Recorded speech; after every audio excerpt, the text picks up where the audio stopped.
Fortnite Season 7 has arrived, and oh boy is this a big one. The whole island has been updated with a snow theme, it is winter after all, and there are new skins, planes, Fortnite creative mode, and finally weapon skins, to name just a few. So here are the 7 biggest changes in Fortnite Season 7. 1. Big map changes. The biggest of them all has to be the introduction of the ice biome. It's now taken over a large part of the map and covered it with snow, ice, and a giant iceberg. All we need now is the Titanic to make an appearance. Perhaps that's the Season 8 theory cracked already? Maybe? There are also a load of named locations and points of interest that has been added to this season. For example, Frosty Flights in A8 is an airfield which houses a couple of new planes. Polar Peak is a high vantage point for snipers to land at, so if anyone's down below, just feel sorry for them. Happy Hamlet has appeared in a new part of the map in grid D9. Its place is a quaint little Christmas village with a lot of sharp roofs, which means landing on them is tricky, so we advise going into the houses and then into the roofs to find loads of chests. This is a very good place to land at for a squad. Lots of loot, lots of hiding places, and lots of easy escape routes. Elsewhere, there are icy surfaces in the snowy areas that cause you to slide about, and there's a bunch of usable ziplines across the map.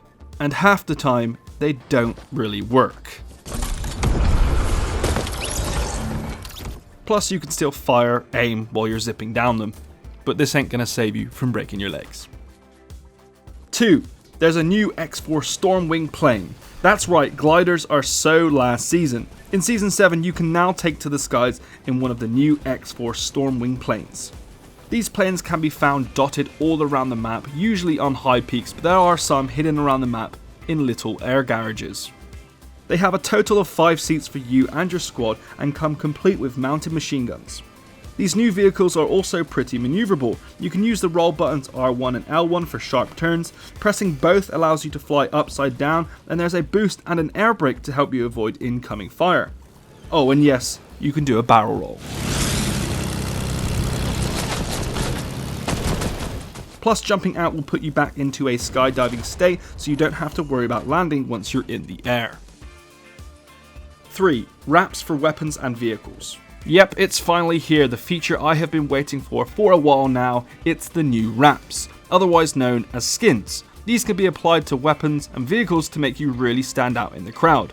To add them to your vehicles, shotguns, rifles, etc., you'll first need to unlock them via the battle pass.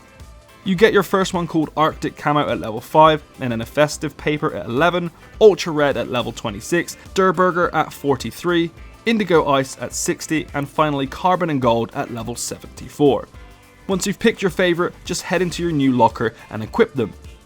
I know what you're thinking, and yes, I fully expect some new rare and exclusive wraps to be available in store during the season. 4. Fortnite Creative.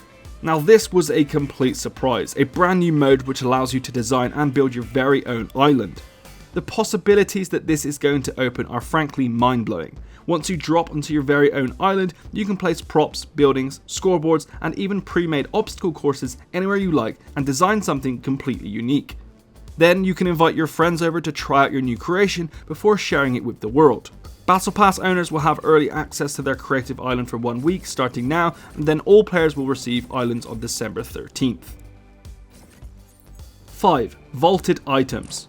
Epic Games love to vault weapons that nobody uses, and by that I mean the weapons and items that are completely useless, because they bring out a more powerful weapon just weeks after its release. But a few that some of you may love has unfortunately been vaulted. For example, Shadowstones have obviously disappeared now, rest in peace Kevin. The Portafort feels like they've just been released and now binned. The Chiller, gone, along with the Klinger, double barrel shotgun, and the Shockwave grenade. 6. New skins and pets. Skins are the norm when it comes to new seasons, but most of the ones featured in Season 7 are actually really cool. For example, you now get 2 starter skins that have up to 7 unlockable styles. One is Zenith, the rock climber, and the second is Lynx, which turns you into a female Black Panther with a colour changing suit. Oh, and don't forget Trog the Yeti, the level 100 ice skin, which basically turns you into a Darth Maul lookalike, the Snowboarder, the Durburger onesie, Sergeant Winter, and a whole lot more. Plus there's a little fat hamster pet called Ramirez, which looks absolutely adorable. 7. The smaller changes. There's a whole bunch of them that you might not have looked at first, and why would you? Look at all of that damn snow. First up, vehicle damage numbers have been added so you know just how much damage you're doing to that plane. There's this adorable turtle structure in grid J4, a random clock on desert biome, and a face? Just a random face on this cliff here? Okay. And balloons have been reworked so that while they are equipped, it is possible to use weapons and items while you're flying. And now there's an increased chance of the final circles ending on outer edges of the map, so you've more chance of ending up in the new snow-covered areas and places which probably hasn't been looted. We are bound to uncover more secrets and hints as to what Season 7 is building towards as we move through the weeks, but for now, you're all caught up on the 7 biggest changes in Fortnite Season 7.